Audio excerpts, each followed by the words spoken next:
Hey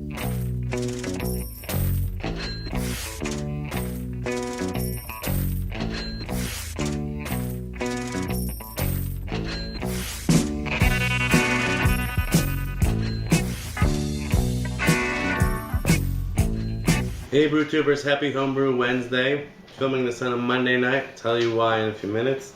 So before I get into my SJ Porr stuff and stuff you may see here on my right, your left, just a little bit about my triple.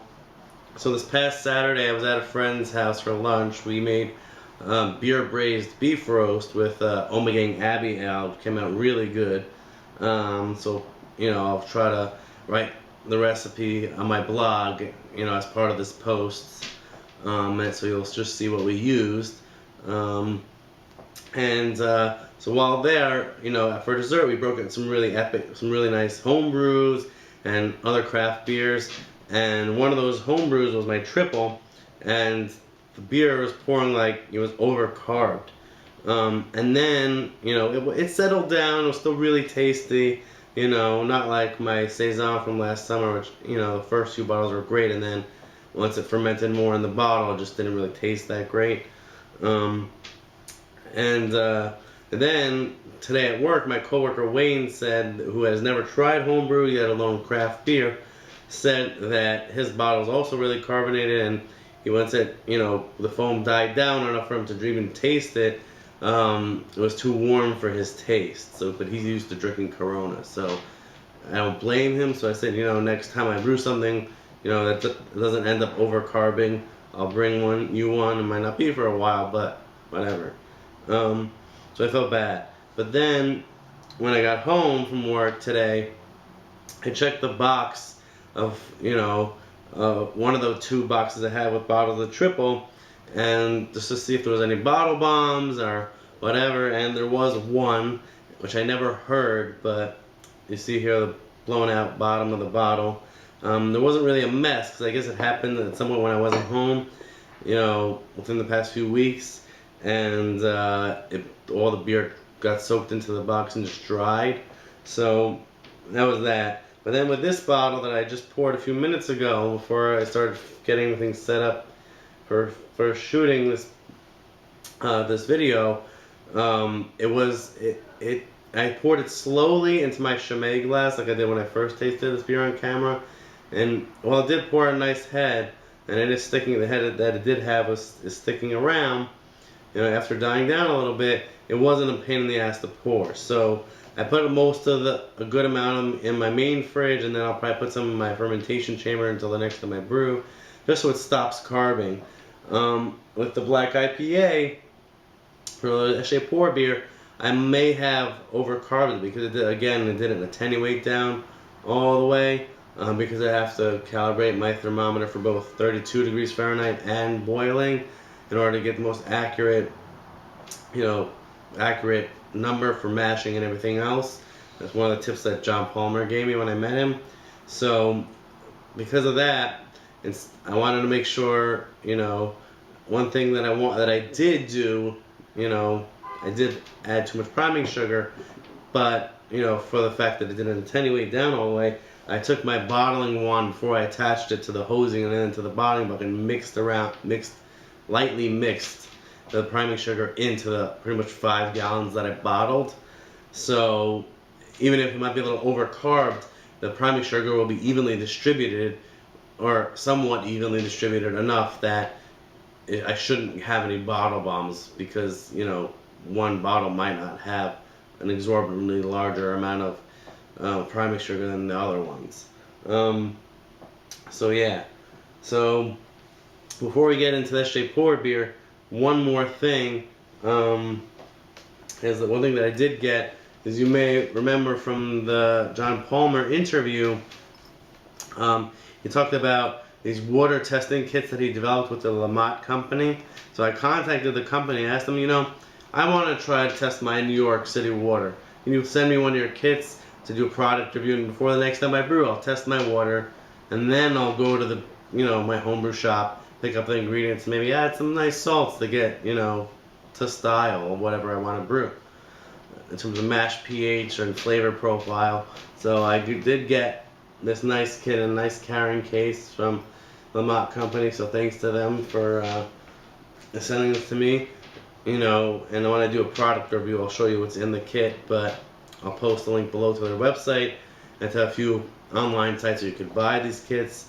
This is the Plus kit because it comes with a digital pH meter, and the basic kit, which I think comes with a few less testing items and not the digital pH meter. And there is like a decent $20 or more price difference. So getting on to my SJ Porr beer, I did bottle it. I got 47 bottles, but like the last 4 bottles, you know, had a lot of pop gunk in them because did the second stage of dry hopping in secondary for 2 weeks. No, for 4 days. So it was 2 weeks in primary, with the last 2 days being dry hopping in primary, and then a little over 4 days in secondary with the second dry hops. So there's still a lot of gunk at the bottom, but I did siphon them really far to make sure in secondary to make sure I got as much beer. So the last 4 bottles are not going to be sent out. They're not going to be labeled. I'm just going to keep them, you know, for myself. I'm gonna brew again if I move far in the competition. So I'll probably shoot a close up of the label, but you know, I got a nice description, you know, a nice picture in the middle, and then the SJ Porr logo, the Bitter Nesters logo, and the Yakima Valley Hops logo. So I'll shoot a close up later. So what I did for the labels was first I bought that stupid label paper, tried to do it from my brother's printing account in the university we live near, then through my crappy old printer, and it didn't really work. So I went to Staples, bought a whole box of these 3.5 by 5 shipping labels. You know, spent the money, sat there in the at a computer there, used Microsoft Publisher, printed them out, and didn't come in exact way I wanted because I kind of have to take a Sharpie and like kind of color in the top a little bit and maybe a little on one of the edges, and it did cut off the caution that I put on the bottom, which says this, you know, caution, pour slowly, this beer may be overcarbonated.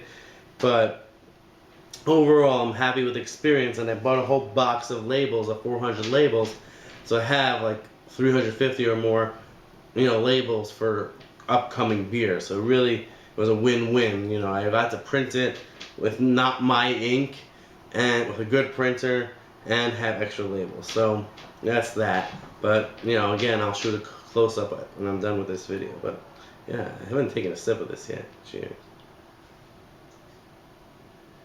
Oh, it's great. Perfect. A little drier now that it's, you know, been fermenting a little more in the bottle, but still really nice. So the footage I'm going to shoot you off to, which is another reason why I have to shoot a close-up of maybe putting the label on, is first me adding the first dry hops to primary, then transferring it to secondary with the second dry hops, and then a little bottling night footage, I should say, because I bottled it this past Thursday night. So a little bit of each stage of the packaging process, you know, from the end of fermentation of dry hopping to bottling to labeling. So, and that's why I didn't post last week, because, you know, I just didn't have everything I wanted yet. Then tomorrow night is the June New York City Homebrewers Guild meeting. So this Tuesday night, you know, and I don't know what time I'm gonna get home, I wanted to make sure to film this Monday night so that I can get, you know, edit some of it before I go to sleep, finish it Tuesday night, you know, publish it, and then sometime Wednesday upload it before I go to LA on Thursday, which I probably haven't mentioned yet. I'm going to LA for a week for a friend's wedding / a little vacation. I'll probably visit a few breweries. We're going to try to get down to Stone or go up to Firestone Walker, depending on our, you know, what we decide to do. But we definitely have, you know, a day or two of beer stuff planned. So I'll definitely get some footage, but you know, that means that next week, because I'm coming back Wednesday night, I'm not going to be posting a Homebrew Wednesday unless I, you know, somehow, you know, get the time to edit get decent internet and post something. But maybe I'll post straight to YouTube from my webcam on my phone, my camera on my phone. We'll see. All right, guys. So that's it. I know I just crammed a lot into a big clip of giving you a lot of updates, but I'll shoot you off to the footage of dry hopping, bottling, labeling. Hope you enjoy it. Hope it's educational for those of you guys who maybe don't have so much experience with dry hopping or double dry hopping, and then of course guys who haven't bottled their beer yet, labeling, give you a little insight into the ins and outs. So, cheers. Happy Homebrew Wednesday, and I'll see you in a week or possibly 2 weeks. Cheers.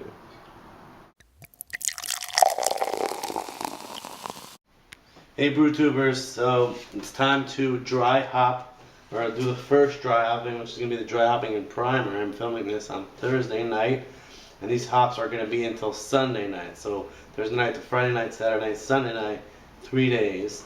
And then I'm going to add the second dry hops for another 3 to 4 days. Then I'm going to transfer to secondary and add the second set of dry hops for 3 to 4 days. So either till Wednesday or Thursday night. Which is the Firestone Walker method. So you get freshest dry hop aroma and taste as possible. And since other BrewTubers especially those who are brewing black IPAs, have kind of been a little more forthcoming with their recipes, I will be a little more forthcoming with mine at this point, because if you haven't brewed your SJ Porr beer in America, you're kind of screwed because you need to have it bottled soon. But anyway, so as you know, I did Chinook for bittering, but I decided I was going to use a little more Chinook, but I decided not to. So the other 4 hops are Citra, Simcoe, Amarillo, and El Dorado. So in this little cup here, I have 1.15 ounces of El Dorado and 1.15 ounces of Citra. The reason I did the extra 0.15 is because I weighed out how much El Dorado I had in the small package, and it was 1.65 ounces. So, I'm like, you know what, I don't want to have 0.65 left. I'm going to have half an ounce left. So, I added the extra 0.15, just a little shtickle of that, and added a little bit more Citra, and I'll do the same thing with the Simcoe and Amarillo, which will be in for 3 to 4 days. So, I already have a funnel sitting there in my sanitizer, so that's ready to go to when I dump them in. Slowly dump in the hops so they don't really stick to the funnel per se.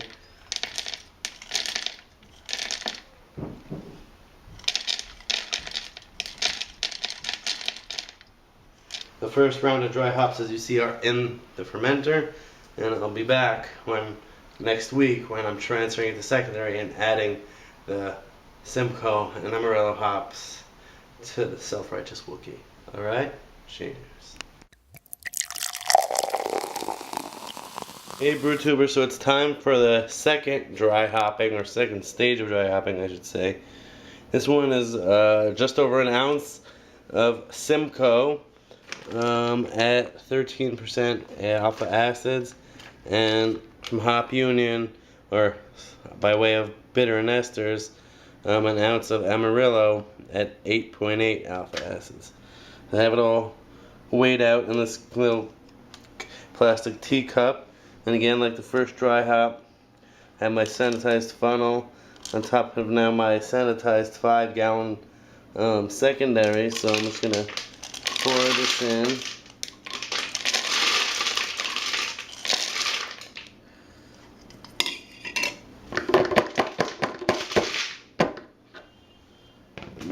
Put my sanitized piece of tinfoil back on.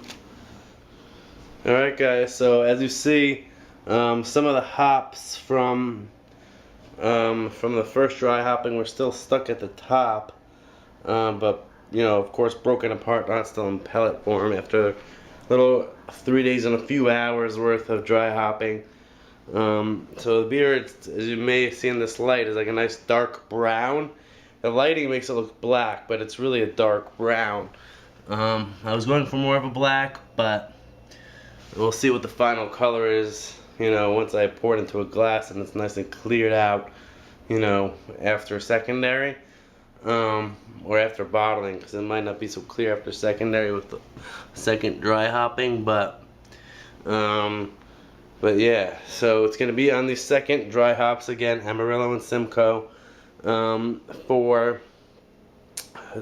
4 days instead of, you know, so a total of a week of dry hopping.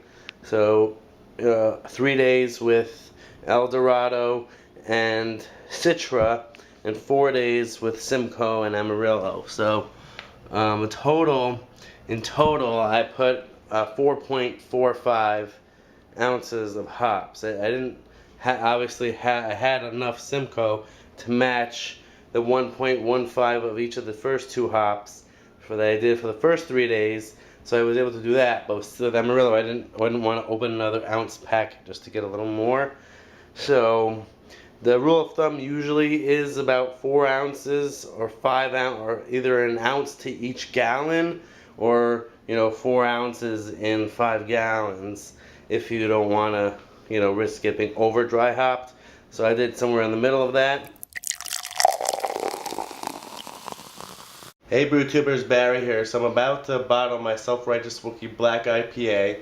I'm just taking a quick gravity sample, and I see that it didn't really ferment down much after day 5 when it really was chugging away all the way. And I checked it was about 10:23, so now it's about 10:21, even after 4 days in secondary. So I have here finishing out at about 10:21, 10:22. I have about 7.3, 7.4%, 7.2, 7.3% I should say. But it's still a pretty nice dark brown color and it's smelling great. But I'm gonna go start the siphon and then I'll come back, you know, with my tasting notes from the gravity sample. Alright, we're back.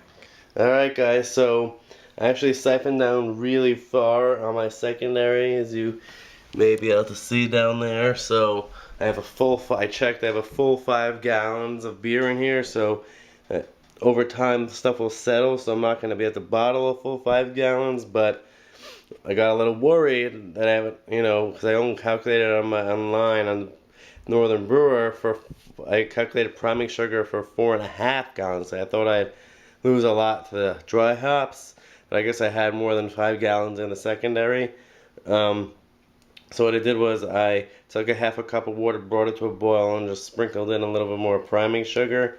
So hopefully I didn't sprinkle in too much, but you know, hopefully it won't be over carbonated. But you know, so we'll see. It's about 3.9 ounces or something like that of priming sugar for 5 gallons. 3.9, maybe a little more than that. We'll see, but it should be enough. Worst to worst, you know, it's not crazy carbonated, but we'll see. But because it didn't attenuate down as far, there should be enough residual sugar to be eaten up over time. So that extra sugar will be, you know, put to use for helping dry out the beer in general. So I'm gonna go ahead, get the beer bottled, and then come back to tell you how much I got. Cheers. Hey BrewTubers, so I'm in the middle of bottling still. I bottled my first 30 bottles. I'm already taking a few sips of the gravity sample, but I should say that definitely the hop character reminds me, definitely a mixture of the two Wookey Jack and Sublime and Self-Righteous. It has like the Simcoe-y, you know, dry hoppiness of the Sublime and Self-Righteous, but then it has like the fruity juiciness of the dry hopped aroma of fresh Wookey Jack. So overall, the thing is pretty successful. You know, it's definitely really green tasting because it's only like 2.5 weeks old. But it's smelling and tasting really nice. It definitely doesn't taste like 1022. It definitely tastes drier and more bitter.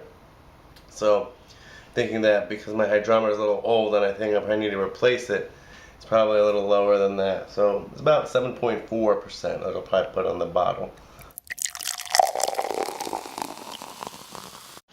Alright guys, so as you see here, I have a label that needs to be a bottle that needs to be labeled, and I have a sheet of labels. So as I said in my video, in the intro to this, that I have to use a Sharpie to, you know, kind of cover some of the edges. So what I'm doing, so I'll show you. I just color in, and then I have to color in the top edge of the label.